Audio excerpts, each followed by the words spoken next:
Hi, I'm Candy Purdom, and this is Authors Revealed. We're very happy tonight to have our author friends R.L. Stine and Marc Brown, and their new book is Mary McScary.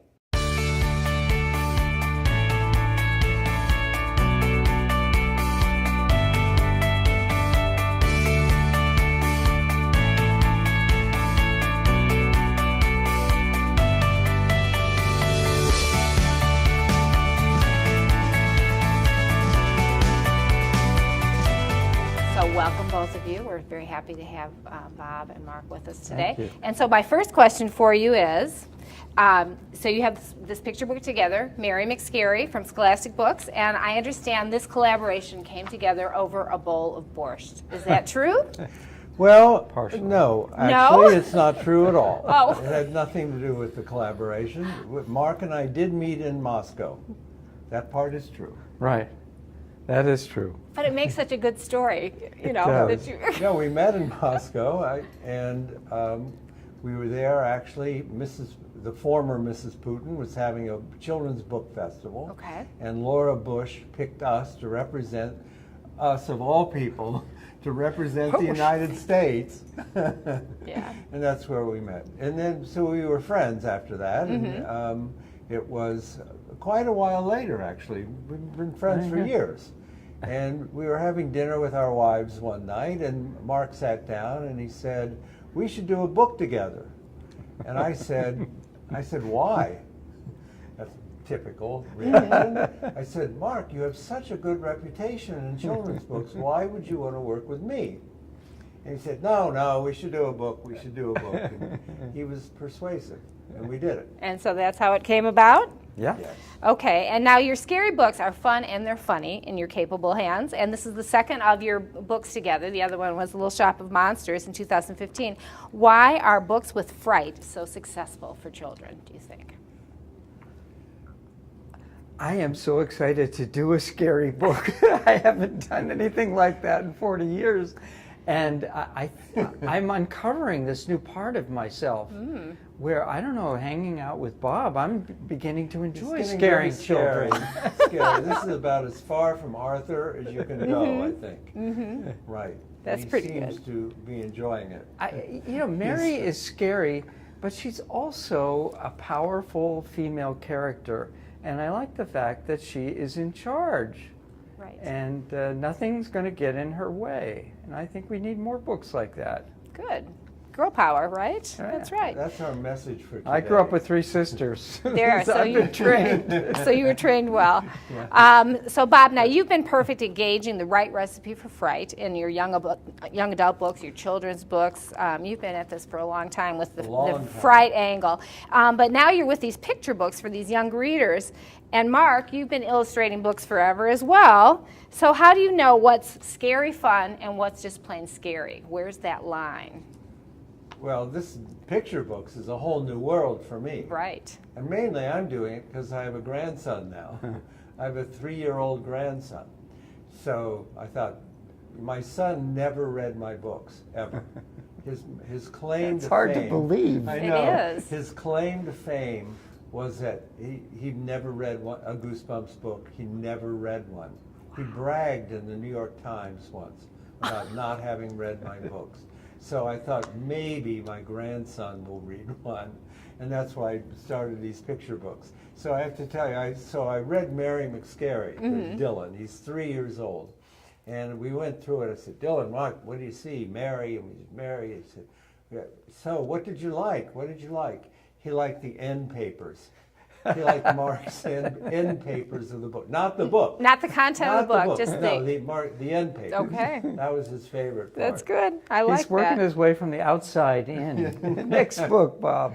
We're Next going to book, get him. the I know inside, it. we'll get him. Well, so Bob, did you get, because this is Marc's wheelhouse, right? He's been writing little children's books for a long time. Yes. So did you give Bob advice? We had to rein Bob in a little bit. Yeah. No, I've learned a lot about this. From Yeah. Marc. So between Marc He's a and your fast grandson. learner. That's great. That's Yeah. great. So your first collaboration worked pretty well with Little Shop of Monsters, and so how did this second one come about? I mean, how did you decide to go on with the next in the next I book? just had this idea. I wanted to do a little girl who always wanted to be scary. And she was just scary. That was her personality. I probably shouldn't say this, but my idea was to do the anti-Fancy Nancy. Oh, okay. That's Okay. my idea. Okay. Right? Enough of that fancy Jane. pink stuff. Yeah, right. How many boas No, do you need, I right? probably shouldn't. Jane O'Connor is a friend I of know, mine. she's a friend of mine She's been too. to- So I probably shouldn't say that. She's but on her this is yacht over in definitely- Monaco. Yeah. She won't see this. It's definitely the anti-Fancy Nancy. She just is a scary kid. Well, obviously, you two are laughing a lot together. How do you work together? I mean, what is the process of building a book like this together? Do you write it first, then you illustrate Yeah. it? Do you talk to each other the whole way through? I just have to say, I get the finished manuscript when Bob's ready to go, and he leaves so much room for the illustrator, which is what I pray for. And I start reading and drawing at the same time. By the time I finish the manuscript, I basically have the whole book finished, or a really first good pass at it in thumbnail sketches. And I also want to say, the first book that we did, I love that book, but I kind of look back on it as a warm-up act, because we're reading this book now to kids, and it just is so much fun to read aloud. And I mean, Yeah, we're that's getting a good. big response. Very. That was Kids one of are my really questions. Laughing. You know, so They're the really reaction you're laughing getting, at it. a lot of So- laughing. Yeah, definitely. I was surprised. It's It was good. really nice, very nice feeling when you read it to them to get such big laughs. That's good. That's good. Very funny. Because To they're answer your very question, honest. We talk before, we come up with a whole bunch of ideas. We go in and talk with our editor and come up with a whole bunch of ideas. And then I went home and try to work some out and see what works. And then I write the book, and then it goes to Mark. But initially we talk to each other a lot. And is there going to be a third? Oh. Or Bob has there a better great be. idea. I'm just praying that we get to do it. Yeah, I have a great well, idea for the next Mary book. really? Yeah. Oh yeah, we want So to we'll do be a whole seeing Mary bunch of- McScary some more. Oh yeah. I think she's going to be around. That's We my hope- prediction. We hope so. I hope so too, and I'm sure lots of children as well. Okay, so you both have this endless imagination, full of ideas and stories. So the next one is going to be the same character, and she's going to be getting into some trouble again, Yeah, maybe? but- Well, we're or- hoping. We don't know. We're We hoping can't to talk do about it. Spoiler alert, I hoping guess. to do Mary at school. Oh, okay. We're gonna take her to school and have her be scary at school. But, we're working on it. Okay. Kids are going to like that. Right. I visit a lot of Meanwhile- schools, and I know Yeah, right. that's going to be a fun one to read aloud to But kids. we keep on with our other. I've been bragging all year. It's the 25th anniversary of Goosebumps. 25 years of this stuff. So I've been bragging about it. And then guess how old Arthur is? How old 40. is it? 40 years. 40 years. Arthur was, That's a lot of years in the children's. I yes, know. but Book Arthur business. was the Pretty first amazing. thing Mark ever did. Right out of school, he did Arthur, and there he was. It took me 25 years. I to had a find- lot of rejections find since, something. Bob. So you both relate really well to young children. Obviously, now you said that the kids are laughing at your stories. How do your own childhood memories or your early influences make that connection for you? I read somewhere that Mark, your grandmother was a big cheerleader for you. She was a and great And Bob, storyteller. your mom read stories to you. Pinocchio was a scary story to you. She apparently. terrified me. She My mother terrified me. Her whole game, let's not talk about her. Her whole aim in life was to terrify me. Don't do that, Bob. You'll break your arm. This is No, like she was like, therapy. I know, I'm enjoying that part, but you don't talk about my mother. I like scaring kids. I just enjoy scaring kids. And they like to be scared. Everyone obviously. does. Yeah, thank God. Everyone likes to be scared if they know they're safe at the same time. Yeah. That's my whole theory. If you know you're having these creepy adventures like in Goosebumps or on Fear Street, and there's horrible things are happening, but you know you're safe in your room reading it at the same time. I think that's why we all like to have, we all enjoy that. Our kids used to bring Bob's books down to the kitchen table to read them where it was safe. They couldn't do it up in their room. It They was a had to little- be surrounded by their well, loved their ones. Dinner's being Yeah. ready. And you said your grandmother was a big supporter of yours. She mentioned was, that. and she was a wonderful storyteller too. They usually came with a back rub, or if she was telling us a scary story, she would take out her false teeth. Ooh. Oh, no, that's terrifying. It was, and we loved it. That is terrifying. My grandmother wasn't allowed in the house. It's true. That's terrifying. I know. It's so She'd funny. knock on the door. My mom said, "Don't let her in." Oh my gosh. It's wonderful interview stuff, isn't it? It's good. That's good. Yeah, We're I'm really glad- getting to the. I'm glad you enjoyed it. I'm waiting to see how she's going to build on that one. Yeah, right. So, because of all these years in the children's book world, how have children's tastes changed, or have they, or are they still the same as they were 40 years ago or As far as 25 scaring years ago? children, the fears never change. Our kids haven't really changed. Goosebumps hasn't changed in 25 years. We're still afraid of the dark, afraid of going down in a creepy basement, afraid something's in the closet, something's in the attic. Those fears never change. The only thing that's changed is the technology. Yeah, that's The what I things was you're not thinking, walking too. around with Walkman. Yeah. You know, you got to be really careful what technology When you use. think about, I remember talking to a room full of 1,200 educators, and I flashed on the screen a picture of Steve Jobs holding an iPad, and I said, how many of you think, this was 10 years ago, how many of you think it's a good idea for a child to read a book on an iPad? No one raised their hand. And you know, I see kids who are struggling with reading, and with an iPad they can stop a story where they want, they can have words explain to them what they mean. Technology is really helping kids in so many ways, and I think it's a mistake for us to dismiss it. You know, we want kids to read no matter how they want to take in that story. That's true. Another question I have for you is, you both had success on television as well with your books, and you had a film with Jack Black, a Goosebumps film.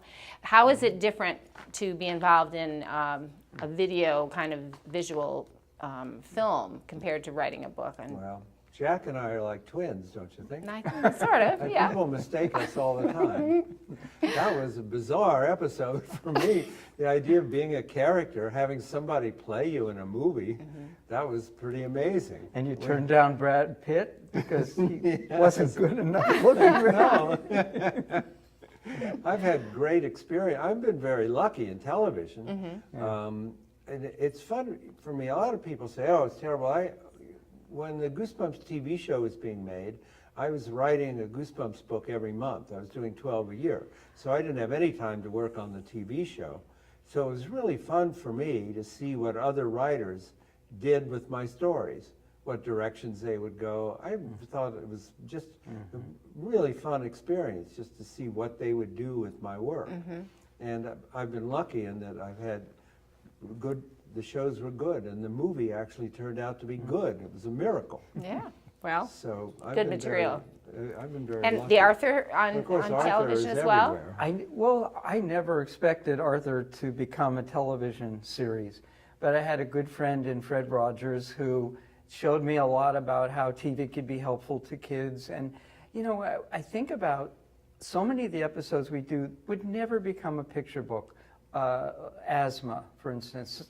Kids are dealing with it. Their friends wonder what asthma is. You know, is it contagious? And with television and animation, we could go right inside Buster's lungs and show kids what it's like to have asthma and what that does to your body, or head lice, or, you know, we got John Lewis to come and do a show with us last season about standing up for something you believe in, and we get an opportunity to have a lot of wonderful people come in as guest stars, and I just asked Bob if he might be a guest star next season. I can't believe it. I'm making it onto Scary Arthur. Uncle Bob. I can't wait. Did you agree? Do we Well, have of this? course. Of course. I'll do anything. That's great. And so your tour for this book, it takes you all over the country this All month, over or? the country to 4 cities. Okay. Yes. And you're getting a good reaction, and everyone So is... far, so good. So Yeah, far, so I'm good. And very would this encouraged. be something that might show up on television at some point? Maybe. Maybe. Maybe. You're There might be- smiling. some people might be talking about it. We would In hope. Hollywood. Yes, yes. So what do you attribute your success all these years? Now, if we add up all these, the 25 years for Goosebumps, the 40 years for Arthur, how would you explain the For success? me, greed and stupidity. those are my guiding lights, I think. I think that's what got me where I am today. There's talent and humor would- and yeah, a few I would other throw in things. Mainly some more luck, positive mainly luck. factors. Luck. We're both really lucky. Yeah, we are. And We're Mark, very- your answer to that would be? You know, I think I'm a good hard worker. I remember leaving art school, and there were so many more talented people than me giving up, and they would go and get a 9-to-5 job, and I just kind of stick with things. And you know, it's sometimes I'm a slow learner. I think it took me a long time to learn, and for me, it was my kids teaching me what they were interested in reading. And I kind of came out of art school wanting to do these very serious books that get Caldecott stickers, maybe, if you're very, very lucky. But I would read to my kids at night, and the books they loved were things like Dr. Seuss or Jim Marshall, books that were fun and interesting. And with Dr. Seuss, it gave them the confidence to, you know, figure out words in the rhythm of a story that they could memorize and feel like they were confident in reading on their own.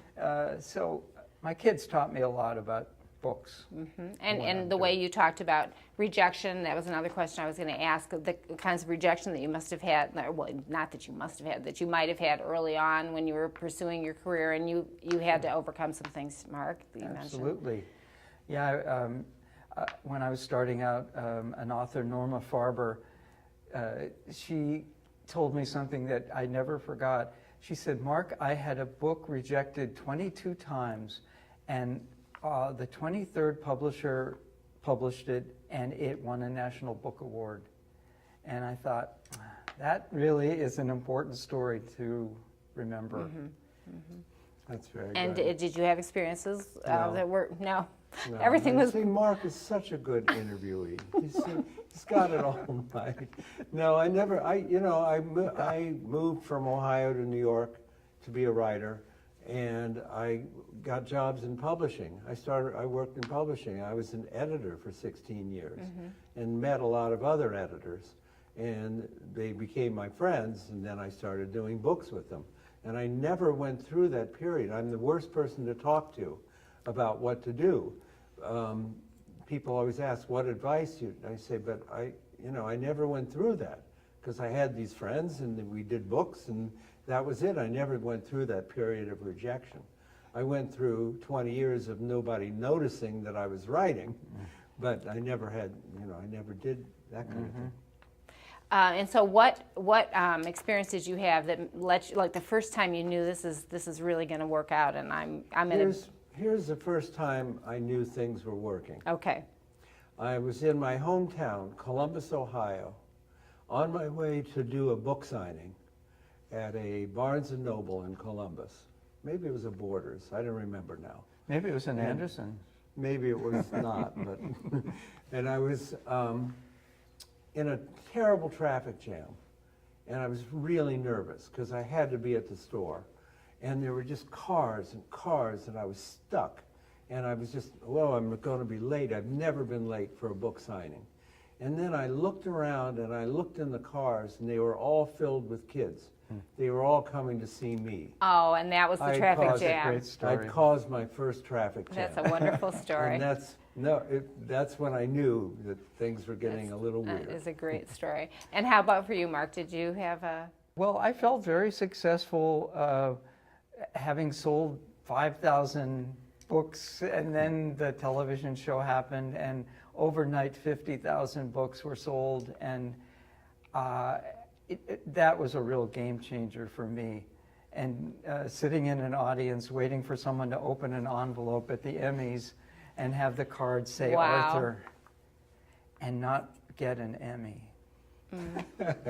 Yes, my agent never put that in my contract, that I should get an Emmy. What? I fired her. Oh, of course you did. What kind of Of course story you was did. that? Of course you did. And the wonderful thing about the Arthur books is, like you mentioned, that they do address issues that kids have. And I mean, are you ever going to run out of issues? It seems We like just had a writers meeting for season 22, and everyone was amazed that we came up with all of these ideas that we haven't done before. It happens every year, and it's astounding. I think it's because we have this pretty broad cast of characters that feel very real to kids, and they all have different issues. They all come from different parts of society and live in different situations. So there's a lot of material there to work with. that's great. That'll keep going. And are you ever going to run out No, of he just scary moments? He just gave me a good idea. Oh, he did. Yeah, head lice. Head lice, you mentioned it. Head lice. I've never done head lice. Oh, you Okay, could that's have kind of fun with scary. that. That's pretty horrifying. That was good. This was a very worthwhile I interview. can't wait for headlights. So I would never think of that. That was great. Great. And you have this grandchild of yours, Dylan. Yeah. Dylan, right? Yeah, And yeah. he's 3. And so does that inspire you even more? Well, that's inspired me to do the picture books. But Goosebumps continues. You know, the 25th year, we're doing a special series of Goosebumps called Goosebumps Slappy World, because he was so popular in the movie. And the first book in that series is called Slappy Birthday to You. And I'm doing 8 of those. So we keep going. And do you just think of the headline? I mean, the titles of these books. That's a great. Just the titles. Slappy I don't- Birthday you to know, You is I great. never try to think of ideas anymore. 'Cause I've done every story, except for head lice. I've done every story. I a can't wait to human hear can the do. title you're going to come Yeah, up well, with. give us a sample. I What might be no, the I don't- title I for a don't- head no, lice? don't do that. Don't do that. Okay. He doesn't Too work much on the pressure. spot. Yeah. But I only think of titles now. I don't think And the of rest ideas. just fall into place. Yeah, That's all the you way need to I do. work. If I get a title, Must it'll be lead me nice. to a story. That's it. Yeah. That's great. Coming up with the title is really Yeah. helpful, and knowing Yeah. where you're going. And that's what you do Yeah, as well. after you- Yeah. So how do you put these books together? They just come in one? Or do you have an outline? Do you I just? I That's your really have process? to have the story in place before I can start. But as I start to illustrate it, things get deleted and refined. It's like the scales, you know, the words, the pictures, and how much of the word part can you take away so that the pictures are telling the story. And, you know, have I used something in the pictures that the words are doing? And it's getting that perfect balance and reading it aloud and seeing what it's going to sound like when a parent reads to a child. That's important with picture Yeah. books. They have to have I a agree. rhythm Yeah. and sound good. Yeah. Like the Dr. Seuss's and all Yeah. that you mentioned. And so were these who were your influences when you were younger? The book that made the largest impact on me was Where the Wild Things Are. I read it to my baby sister when I was in high school. And I was amazed at how Maurice Sendak was able to tell a story with so few words and using the picture to tell so much of the story. And it was so elegant. And it really registered for me. And I kind of filed it away. And it came back, and it was haunting to me. And so I hold him up as the gold standard. That book Wonderful. in particular. Wonderful. And how about your early influences? When I was 9 or 10, the librarian in a local little library, she said, "Bob, you like comic books. Let me show you something you might like." And she took me to a shelf of Ray Bradbury stories. Up to that time, I wasn't a reader at all. I read comic books. And I read these stories, and they were so imaginative and creative and so beautifully written, and all had great surprise endings. And it changed my life. Ray Bradbury really turned me into a reader. And then I became a big science fiction reader, reading all kinds of people. But And how wonderful you had that librarian what a who great knew thing. you so well Hooray for and knew librarians. where Yeah, to right. lead you. Right. Well, thank you so much for sitting down with us today, Bob and Mark. And we you. wish you every good wish with your new book, Mary McScary. Thank you. Thank you. This was fun. What a great conversation today with R.L. Stine and Marc Brown talking about their new book, Mary McScary. Thank you for joining us. I'm Candy Purdom.